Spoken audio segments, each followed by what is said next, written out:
देश की आन बान और शान का दिन है। 26 जुलाई के दिन ही हमारे वीर जवानों ने दुश्मन को बड़ी बहादुरी से धूल चटाई थी।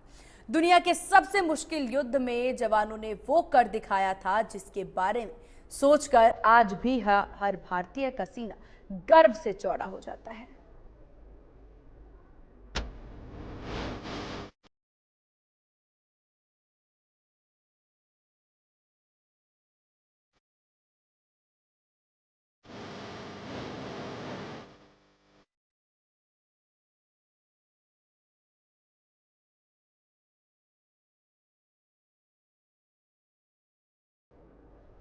कारगिल विजय दिवस की 25वीं वर्षगांठ पर प्रधानमंत्री नरेंद्र मोदी लद्दाख के कारगिल पहुंचे और उन्होंने 1999 की जंग के नायकों को श्रद्धांजलि दी।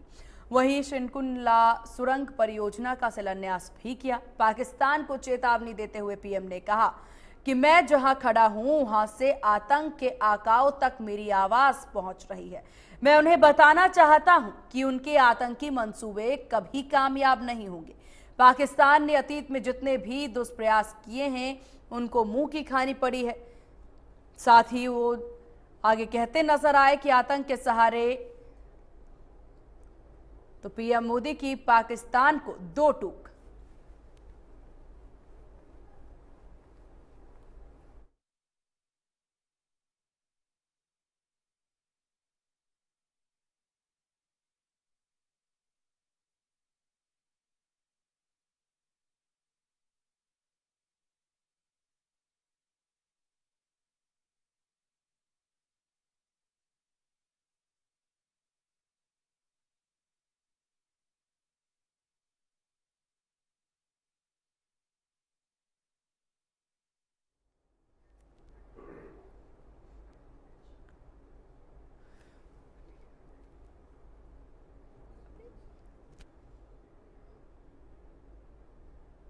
तो पीएम मोदी ने आतंकियों को चेतावनी दी। आतंकियों के नापाक मंसूबे कभी पूरे नहीं होंगे।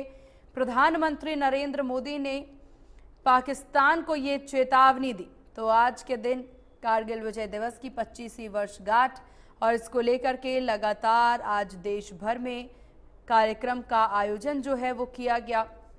और इस बीच आपको बता दें कि प्रधानमंत्री नरेंद्र मोदी कारगिल विजय दिवस पर पहुंचे और यहां से पाकिस्तान को दो टूक कहते नजर आए।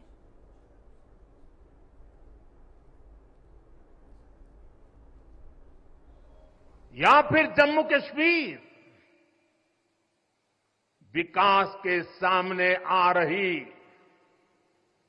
हर चुनौती को भारत परास्त करके ही रहेगा।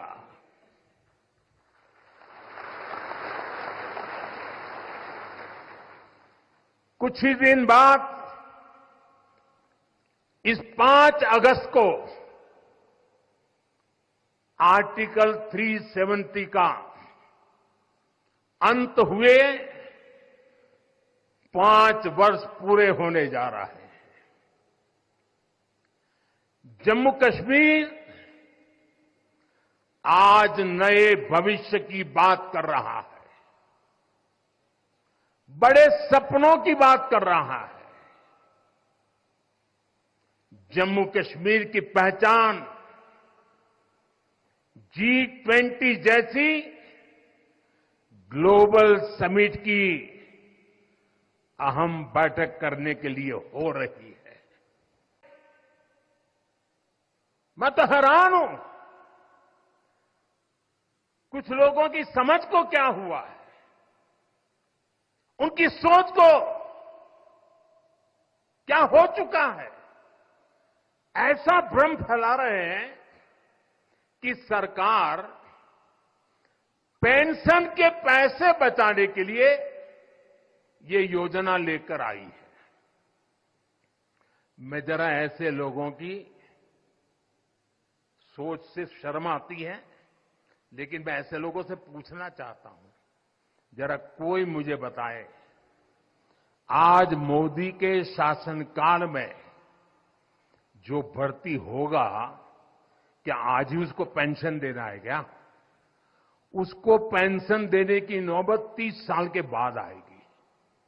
और तब तो मोदी 105 साल का हुआ होगा और तब न भी मोदी की सरकार होगी। क्या मोदी जब 105 साल का होगा, 30 साल के बाद जो पेंशन बचेगा उसके लिए मोदी ऐसा राजनीतिक है जो आज गाली खाएगा? क्या तर्क दे रहे हैं?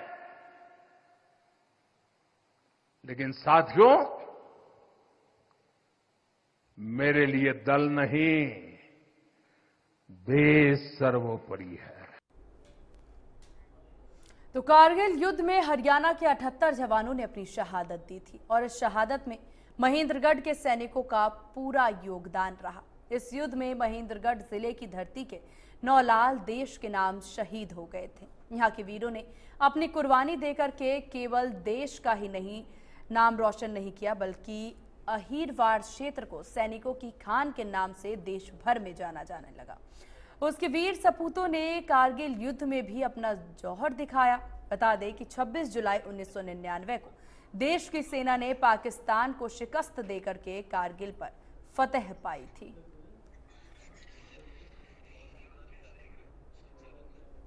इसके ऊपर जो कारगिल के अंदर हमारे जो जवान शहीद हुए थे, उसके अंदर 527 जवान शहीद हुए थे, जिसके अंदर हरियाणा प्रदेश से 78 जवान शहीद हुए थे।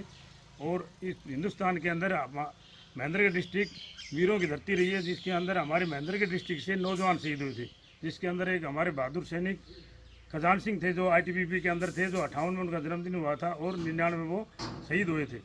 जो उसके ऊपर हमारे पूरे हरियाणा को और हमारे पूरे गाँव को और क्षेत्र को गर्व है। ये मेरे ताऊ जी थे, मेरे पापा से बड़े हैं। मैं हालांकि इनसे मिल तो नहीं पाया क्योंकि मेरे जन्म से पहले ये शहीद हो गए थे, लेकिन दादाजी से, पापा जी से, माता मेरी दादी जी से, मेरे ताऊ जी के किस्से मैंने काफ़ी सुने हैं। कैसे वो कर्मठ थे और काफ़ी शांत थे, शांत स्वभाव के थे। हनुमान आर्मी की तैयारी करता था और उसकी इच्छा थी कि मैं आर्मी में भर्ती हूँ, देश की सेवा करूँ। मेरे पिताजी भी आर्मी में थे, उनकी भी इच्छा थी मैं अपने बेटे को सेना में भर्ती करूँ, देश की सेवा करूँ। उनकी इच्छा बहुत थी, इसलिए हम भी खुश हैं। हमारे भाई देश के लिए शहीद हो गए, इस बात से हम बहुत ही खुश हैं। हनुमान हमारे क्लासमेट थे जी, और हमारे नाता में भाई लगते थे, और उनकी आर्मी से शुरू से ही बहुत ज़्यादा रुचि थी। उनके फादर उद्यमी राम जी आर्मी में थे, उनके चाचा जी भी कमाऊ आर्मी में थे। उन्होंने देश के लिए शुरू से उसकी बहुत ज़्यादा रुचि थी, देश की सेवा के लिए। और कारगिल में युद्ध में 1999 में वो देश के लिए शहीदी दे दी। और बड़ी खेद भी है, लेकिन हमें गौरव भी है कि हमारे गांव का हमारा भाई देश के लिए न्यौछावर हो गया। पूरा देश कारगिल विजय दिवस की 25वीं वर्षगांठ मना रहा है। भिवानी का लाल अशोक भी इस कारगिल युद्ध के हिस्से थे। गोलियों और बमों की बौछार के बीच जवान अशोक लड़ते रहे। कारगिल युद्ध अशोका कहानी उन्हीं की जुबानी सुनिए। वीर भूमि है हरियाणा, और इस हरियाणा के वीरों की जांबाजी के किस्से जग जाहिर है। एक शख्सियत मेरे साथ है, उस शख्सियत का जब अगर मैं तारुफ करवाऊंगा तो आप सभी पूरी कहानी को ज़रूर जानेंगे, ज़रूर सुनना चाहेंगे। अशोक कारगिल के नाम से ये शख्स विख्यात है पूरे देश में।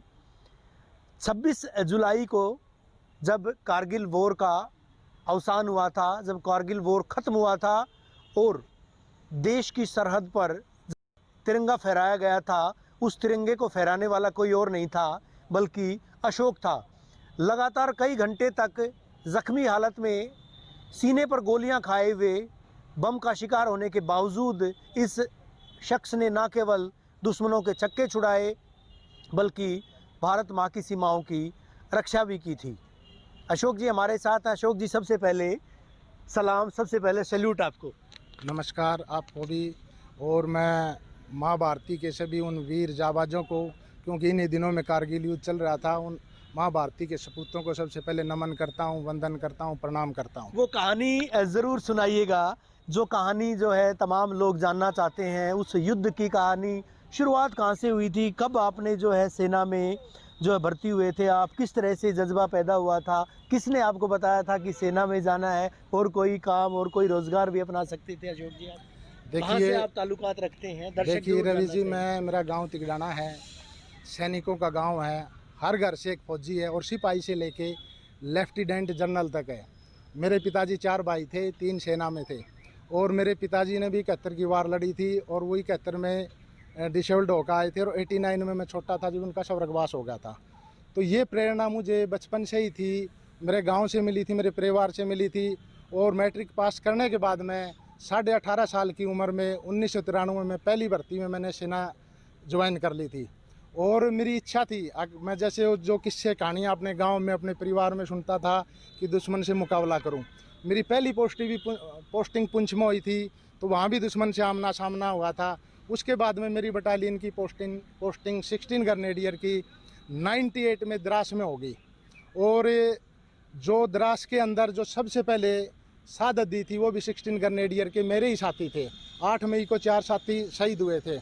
और उसके बाद में सौरव कालिया की पार्टी को कैप्चर किया था और यहाँ से कारगिल लड़ाई युद्ध घोषित हो चुका था। और ये जो कारगिल लड़ाई है मैंने शुरू से लेके आखिर तक लड़ी थी। और 21 जून को मेरा एक साथी जो कि नागौर का रहने वाला था, साथ खाता पीता था, बड़ा बहादुरी से लड़ा और उसने लड़ते हुए शहादत दे दी। मेरे को सूचना मिली, मैं उसकी बॉडी लेकर आया तो बड़ा गुस्सा था, आक्रोश था। कारगिल विजय दिवस के मौके पर झज्जर के जिला उपायुक्त कैप्टन शक्ति सिंह शहीद स्मारक पहुंचे, जहां उन्होंने शहीदों को नमन किया। साथ ही जिला उपायुक्त ने शहीद परिवारों को सम्मानित भी किया। इस दौरान उन्होंने कहा कि उन महान सैनिकों पर पूरे देश को गर्व है जिन्होंने कारगिल युद्ध में अपनी शौर्य का लोहा मनवाने का काम किया और भारत माता की रक्षा में अपने जीवन का बलिदान दे दिया। हमारे पूरे इलाके को, पूरे देश महान सपूतों पर गर्व है जिन्होंने कारगिल युद्ध में जो विदेशी सेना के सैनिक जो है वो अपने आप की आइडेंटिटी को भी छुपाते हुए भारत माता की धरती पर आ गए, उनको अपने जीवन का बलिदान दे करके उन्होंने उनके देश से बाहर निकाला। उन सबकी शहादत पर हर एक भारतवासी को गर्व है। खासतौर पर उनके जो परिजन हैं, परिवारजन हैं, जो वीर नारियाँ आज आई हैं, उनसे मिलकर के मुझे स्वयं में ही गौरव का अनुभव हो रहा है। और हमें ये याद रखना चाहिए कि इन परिवारों ने अपना सबसे बड़ा बलिदान देश के लिए दिया और हर एक भारतवासी का ये फर्ज बनता है कि जो पूर्व सैनिक हैं और जो शहीद हैं उनके परिवारों को पूरा मान सम्मान दें, उनकी हर संभव मदद करने की कोशिश करें। उन महान सपूतों को जिन्होंने अपना सर्वोच्च बलिदान दिया था, मैं आज फिर से नमन करता हूँ, सलाम करता हूँ। शहीद वीरांगनाओं ने समस्याएं जो विषय इनके हैं, देखिए, एक तो हरियाणा में हमारे जिले ने सबसे पहले वीर नारी सम्मान पत्र शुरू किया। उस सम्मान पत्र का उद्देश्य यही था कि अगर उन्हें किसी सरकारी कार्यालय में जाना पड़े तो उनकी समस्याओं पर प्राथमिकता से विचार किया जाए और उसको जल्द से जल्द, और भी जो भी कोई समस्या होगी वीर नारियों की, उनके परिवारों की, उसको हम तुरंत सुलझाने के लिए